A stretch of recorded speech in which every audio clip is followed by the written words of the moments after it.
It has been 200 years since the American Revolution began. As we all know, it was not a revolution of peasants and workers, but a revolution of the merchant class. For the most part, the revolution has succeeded. America will not return to its pre-revolutionary condition. It is here to stay. And while there have been excesses, the lot of the ordinary individual, the ordinary American, has been vastly improved in the last 200 years. But coming to America's biggest city, New York, is like coming to another planet. The first thing you notice is the regimentation of all classes. Each morning, they pour by the hundreds of thousands down into the honeycomb of tunnels beneath the city. Like so many ants, the citizens of New York scurry to their jobs. These subways, incidentally, are part of the air raid shelter system that the ruling classes have installed to convince the common people of the threat of the People's Liberation Movement. Above ground in New York, as in most American cities, the merchant class's control is even more evident. People who live outside the city cannot enter it without paying money. And the people who live in the city are prisoners. They cannot leave the city unless they too pay for the necessary permission. Permission today comes in the form of an automated green light.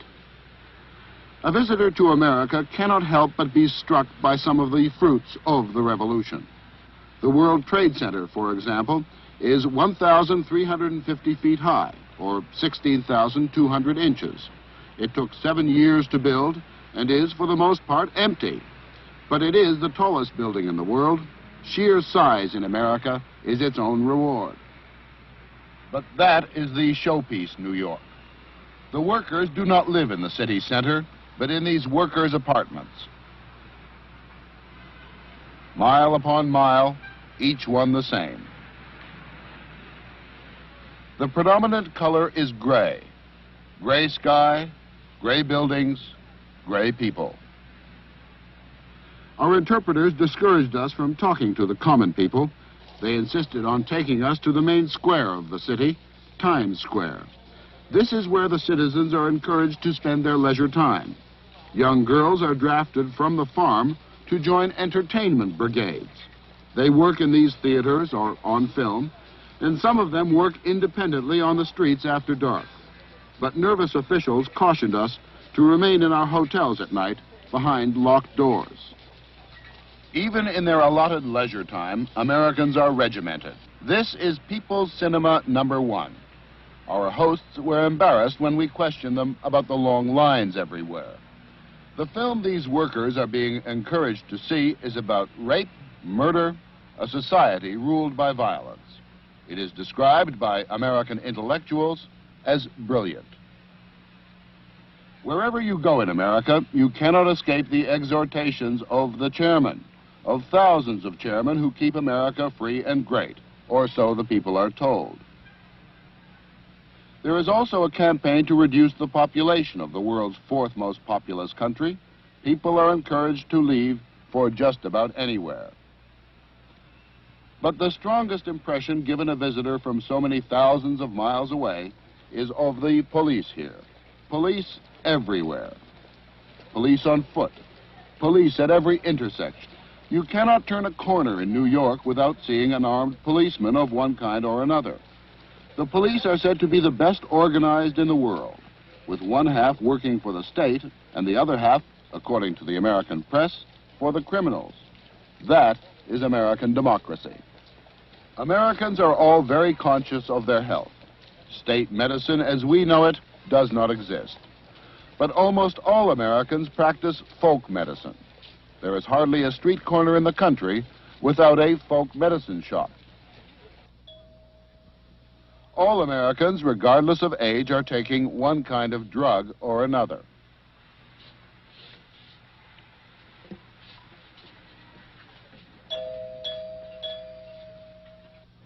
Every morning at first light, workers are ordered into the streets. In New York, into the Central Park. Regardless of age, they must fulfill their exercise norm.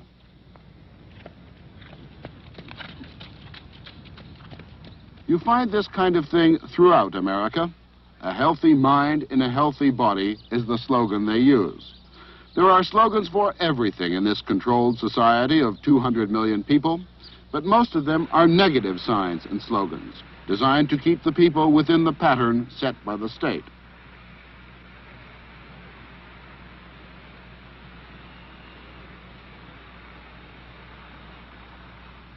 We are used to controls, but this has staggered us all. This is total organization. This is what totalitarianism is, the total control of a whole population, of hundreds of millions of people. And here you see it in operation. They simply send out the word through this tremendous organization they have throughout the country, and even the children unquestioningly respond. The merchant class and the advertising class control most of America. In spite of this, some old traditions have survived. Americans are particular about their food, and these small individual restaurants have managed to fend off the conglomerates. Conglomerates are communes for the rich. Americans like to eat quickly and standing up. It is part of an ancient ritual. The food is called the hot dog. All of which raises another failure of the American Revolution.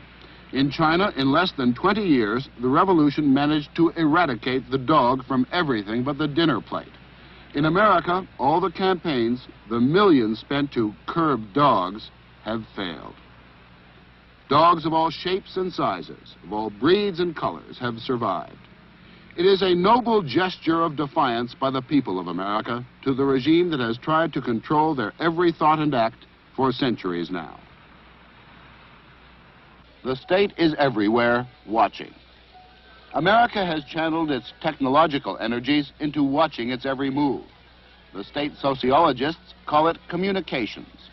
But no citizen can spend even a moment in a quiet, private reverie without being watched by another citizen. These people, as you see, all have the same dour expressions on their faces. When I commented on this, Americans told me that New York people were different from other Americans, that they were arrogant and regarded their city as the Middle Kingdom, surrounded by barbarians. It is indeed a confusing place. There are all kinds of anomalies about this country that are difficult for a stranger to understand. For instance, here in the Central Park, you see all of these horse-drawn taxis, and you see them parked in front of the fashionable hotels around here. Well, why is it in America that only the very rich can afford to go by horse? The poor people must go by bus or by taxi or even by their own car. In most other countries, we are trying to get rid of the horse and other animals as the primary means of transportation. In America, the horse is the fashionable way to travel.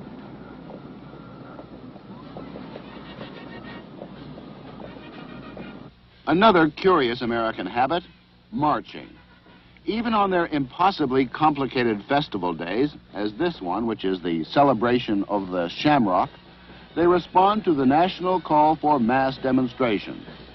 They go about their business as if they were competing with one another. Because in this system, it is not just what you do, but how you look, what they call your charisma, that goes down in your book.